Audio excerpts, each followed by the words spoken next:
వీడియోలో కుమారి విజయలక్ష్మి న్యూఢిల్లీ అండి. ఆమె సంబంధించిన అనుభవం తెలుసుకుందాం.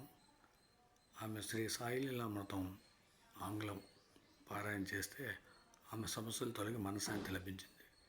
తన భక్తిని ఆటంకపరచని వ్యక్తితో తనకు వివాహం అవ్వాలని ఆమె బాబాని ప్రార్థిస్తే ఆమెకు 1986లో ఒక డాక్టర్తో వివాహమైంది.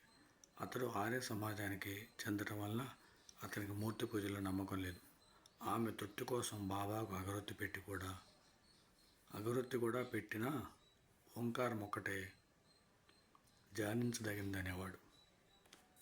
అతడు జర్మనీ వెళ్లే ముందు ఆమె తృప్తి కోసం బాబాకు పూజ చేశాడు. కానీ ఏనాడో పరమపదించిన బాబా మన ప్రార్థన ఎలా వింటారు అన్నాడు.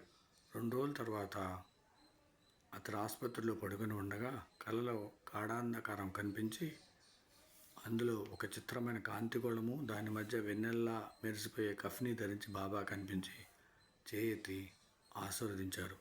వారి చేతిలో బంగారు కాంతి గల ఓంకారం ఉన్నది.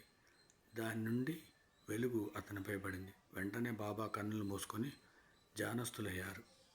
క్రమంగా ఆయన రూపం అనంతమైన విశ్వంలోని నక్షత్ర గ్రహ గోళాలు పాలపుంతలతో చేయబడిన ఎంతో పెద్ద ప్రణవాక్షరంగా మారిపోయింది.